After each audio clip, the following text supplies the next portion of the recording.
Et ben ça en fait du matos, hein.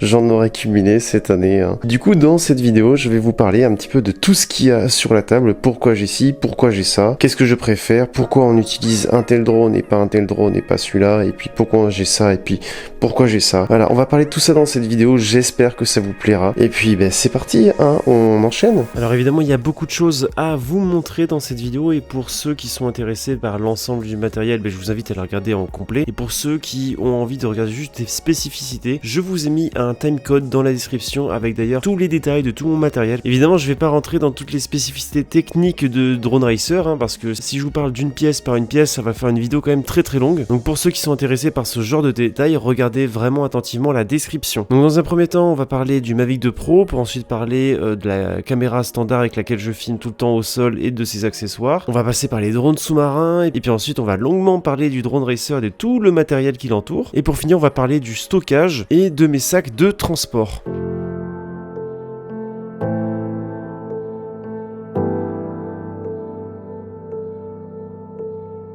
Bon, alors pour le Mavic 2 Pro, je le transporte toujours dans cette petite sacoche Torvol qui est fournie avec le gros sac à dos. Bah, ce qui est bien, c'est que je peux vraiment tout mettre là-dedans et c'est hyper compact. On a des petits rangements pour chaque partie, hein. Le drone qui est bien accroché ici, bien sécurisé. Et franchement, bah, voilà, c'est quelque chose que j'utilise beaucoup. Puis vous avez vu que j'utilise des filtres, hein. Ce sont des Freewell. Alors la majorité du temps, je les bouge pas. Ceux-là, c'est les ND16 PL. Et sinon, j'ai toujours mes autres ND qui sont ici.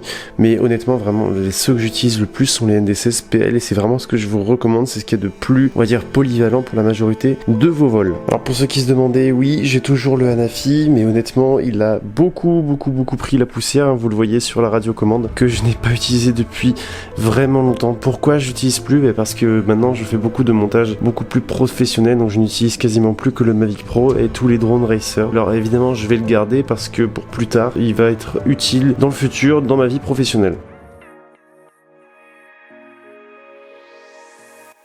En ce qui concerne les plans au sol, ben, les deux choses que j'utilise le plus, bon déjà pour le filmer j'utilise un Lumix G7, hein, donc c'est vraiment de l'entrée de gamme au niveau des hybrides maintenant. Vous voyez quand même que ça fait le taf, c'est suffisant pour ce que je fais, mais d'un point de vue professionnel c'est sûr que je compte changer et j'aimerais passer sur un A7 III, mais ce sera pas tout de suite parce que je n'ai pas du tout le budget. Et sinon, ben, chose que j'utilise beaucoup, ben, c'est le trépied Manfrotto, hein, qui est vraiment très robuste, léger, c'est vraiment extrêmement polyvalent, il va jusqu'à 1m70 et il est très compact, donc ça c'est vraiment cool et je peux même l'emmener dans les randos même si ça rajoute un poids assez conséquent. Chose tout à fait récente, j'ai acquéri le tout nouveau DJI Ronin SC avec en combo pro, je sais plus trop comment ça s'appelle, où il y a moyen de gérer le focus directement avec le stabilisateur et cette petite molette. Donc ça, j'ai pas encore eu le temps en fait de le tester et de voir un petit peu ce que ça vaut, mais je sais très bien que c'est quelque chose de fou, donc si vous voyez des plans stabilisés dans mes prochaines vidéos, ce sera avec ce magnifique Ronin SC.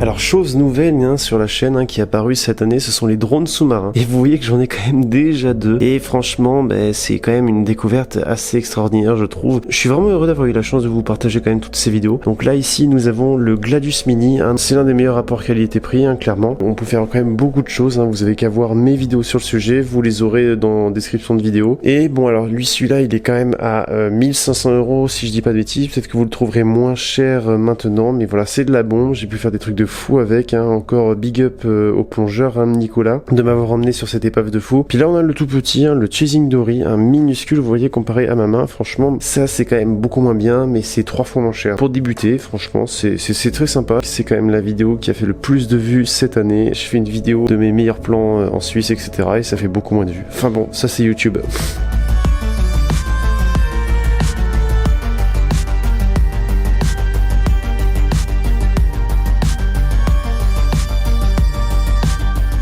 Alors en ce qui concerne les drones racer, vous voyez qu'il y en a quand même pas mal. On va commencer du plus petit au plus grand. Pour ceux qui ont vu les vidéos d'entraînement de mes conseils de comment commencer, comment débuter le FPV, eh bien vous avez vu que celui-là a fait un petit peu l'expérience de mon entraînement dans le pilotage des drones racer et ça m'a extrêmement aidé. Je sais plus trop la référence exacte parce qu'il y en a quand même pas mal. Donc vous l'aurez évidemment en description avec les autres. Et c'est à peu près l'équivalent pour celui-là qui est quand même plus gros. Lui il marche avec des batteries plus puissantes. L'autonomie va être quand même mieux et il filme en 4K. Ça, j'en ferai une vidéo spéciale pour voir un petit peu est-ce qu'on peut commencer avec ça. Et je ferai une vidéo spéciale avec ce drone parce que d'ailleurs c'est Banggood qui me l'a offert. Je vous donnerai mon avis dans les vidéos à venir. Après pour les plus gros, alors celui-là c'est un petit coup de cœur et franchement il est top parce qu'on peut faire des plans forêt, on peut faire des plans de plein de choses tout en étant sécurisé et ça c'est vraiment génial quand on débute parce que il est beaucoup plus résistant. Après c'est vraiment un pilotage très différent des autres, hein, ça n'a rien à voir. C'est comme si là on conduit une voiture de sport et là on se met à conduire une petite camionnette. Les plans que j'ai fait dans la forêt, dans les lieux abandonnés, c'était vraiment ce qu'il y avait de plus optimal pour faire des plans esthétiques sans qu'il y ait de casse. Après on va passer aux survivants du fameux crash que j'ai eu à la Sainte-Victoire.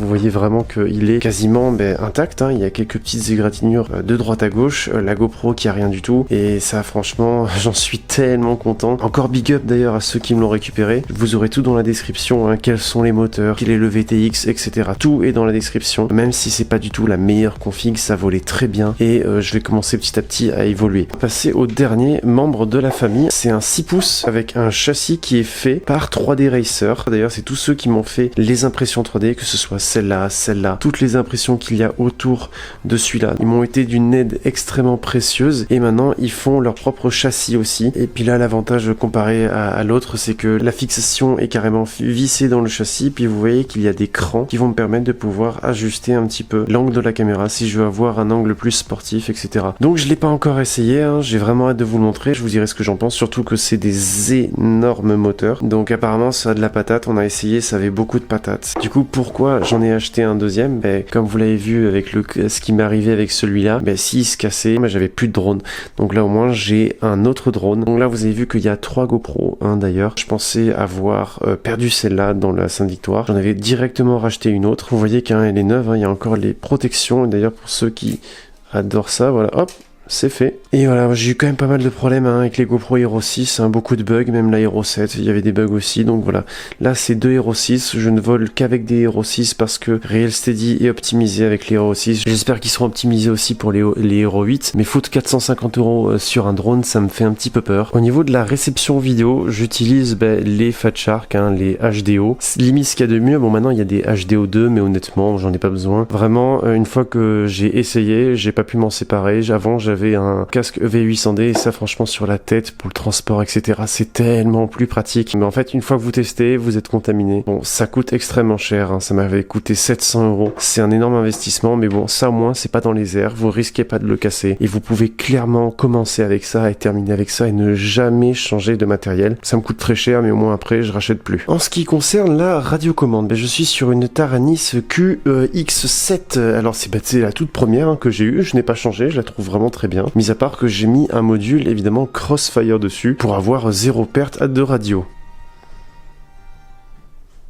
Non mais ça va toi, tranquille, allez, oust. J'ai passé sur d'autres gimbals parce qu'il y a quand même des gimbals qui sont plus performants et qui sont beaucoup plus précis. Et tous ceux qui ont testé les autres gimbals et pas ceux d'origine disent qu'il y a vraiment une différence et qu'ils ont carrément l'impression en fait de s'améliorer dans leur pilotage, qui sont beaucoup plus précis qu'avant. Et ça j'ai envie de tester, je vous dirai le jour où je les ai. Mais voilà, ça en tout cas je compte le dégager et ça compte évoluer encore. Au niveau des batteries, ils sont tous les 3 en 4S, donc j'utilise les mêmes batteries, même si pour celui-là c'est recommandé d'avoir des batteries plus légères que ce qu'il y a ici. Et donc j'ai 13 LiPo en 4S. Dont 10 avec 1500 mAh et 3 en 1800. Perso, je préfère les 1800 parce que ça permet d'avoir plus d'autonomie. Après, celle-là, bon, c'est une batterie 6S que Banggood m'a offert, que je ne peux pas encore utiliser parce que j'ai pas ma config 6S. Franchement, je vous conseille de pas avoir en dessous de 10 batteries, comme ça, moi, ça vous fait vraiment de quoi tenir toute la journée. En général, les autonomies, c'est, on va dire, 4-5 minutes, donc il y a intérêt à avoir pas mal de batterie. Alors, pour recharger tout ça, alors j'ai commencé avec ça, et bon, au début, c'est vraiment cool, c'est amplement suffisant suffisant, c'est pas cher, mais le problème c'est que je pouvais recharger qu'une seule batterie à la fois. Là maintenant je suis passé sur quelque chose quand même de beaucoup plus gros que aussi Banggood m'a offert, donc vraiment d'ailleurs gros big up à Banggood qui m'a offert plein de choses qui m'ont vraiment aidé à évoluer assez rapidement dans le milieu. Et voilà, ça c'est un double chargeur qui est vraiment très cool. Je peux quand même recharger 2 fois plus vite et ça c'est pas du tout négligeable vu le nombre de batteries que j'ai, le nombre de vols que je fais par semaine.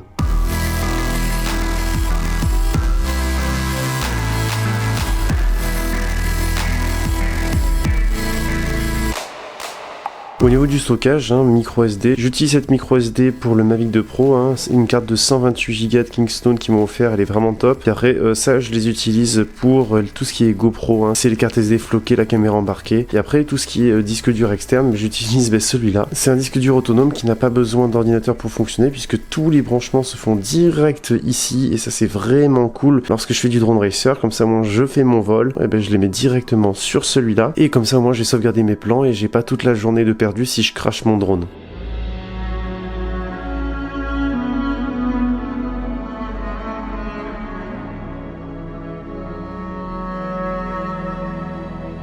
Et concernant le sac à dos et l'organisation qu'il a, déjà j'utilise le sac Torvol, maintenant j'utilise que ça. C'est à peu près comme ça qu'il est disposé lorsque je vais voler, je l'attache avec les sangles qui est ici, je peux du coup attacher mon deuxième avec la petite attache qui est ici, et puis après quand on l'ouvre, voilà ce qui se passe dedans, c'est assez le bordel, et j'espère que vous voyez à peu près bien.